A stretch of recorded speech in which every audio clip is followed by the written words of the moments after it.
Can you talk a little bit about why you were interested in this project?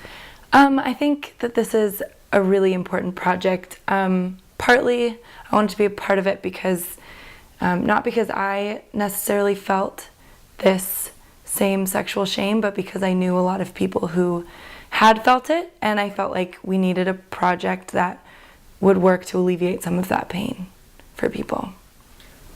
What was some of the pain that you saw, and can you talk a little bit about why you think it was different for you?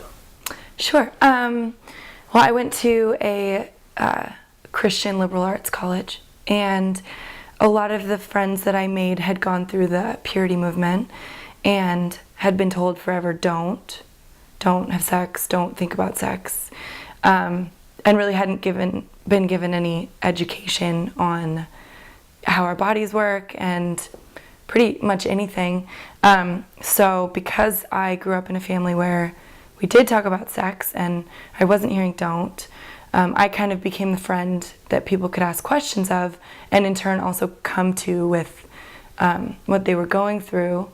And what I saw was that a lot of my friends either had a lot of basic questions about anatomy and the way that our bodies work sexually, but also had a lot of baggage that they were carrying around about, I touched someone, I touched myself, and things like that, where they were carrying it around as if it was just the worst thing they could have done, and there was no one they could have ever talked to about it. And it was always really bewildering to me because I didn't grow up with that.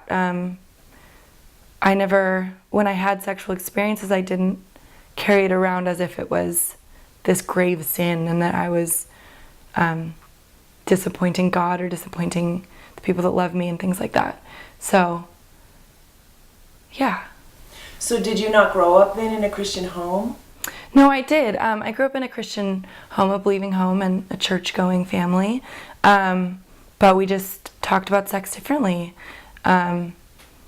Sex wasn't a taboo at my house, and it wasn't something that we had one talk about it, one big talk about it, and then I knew things. It was that it was always a possibility to bring it up.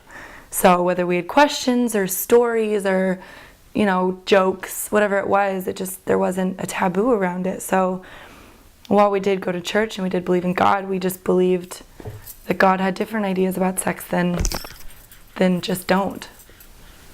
Was it, do you think it was just always okay for you to have sex whenever you wanted?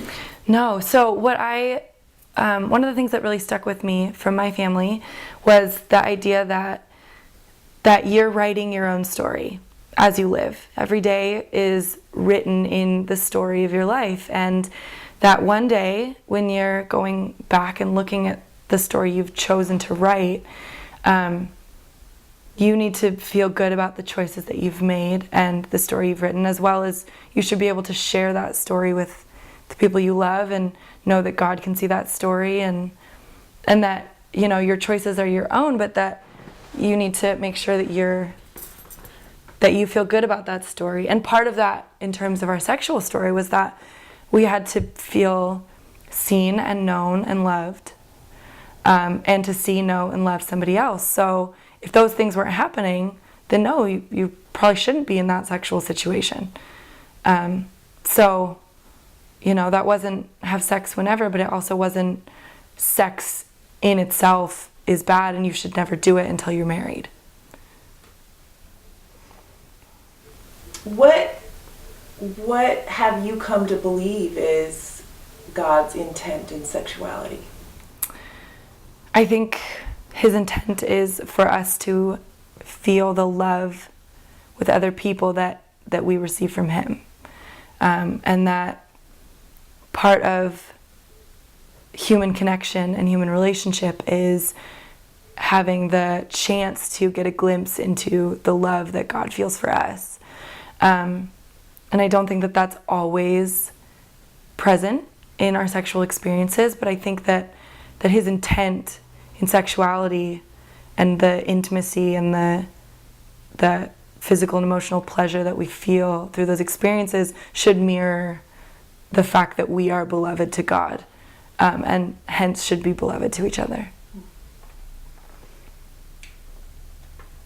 You talked a little bit about what you saw in the lives of some of the people that you went to school with and their kind of fear and shame around sexuality. Mm-hmm. What would you hope for them, as you imagine how it could be? What would you hope for them, and what do you think would help them have that, or in the future? Sure.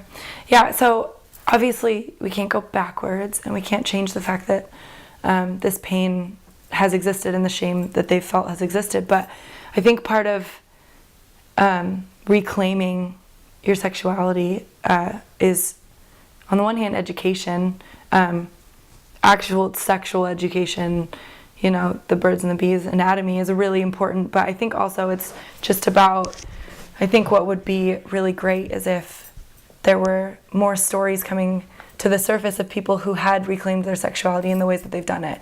And I have a couple friends who were in that situation and now have a very different story, and part of that has come through really talking it out with God, and not with the people that told you don't, but through your own personal relationship with God, and really sitting with it and learning their own selves, not only their own bodies, but the way that they're feeling, and is this shame, is this something that God would want me to feel, and if not, then what does God want me to feel? And the whole concept of, well, if this feels so right, why is it wrong?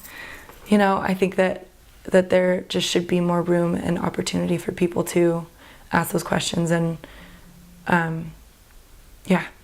do some searching within and with God on what their story should look like for themselves.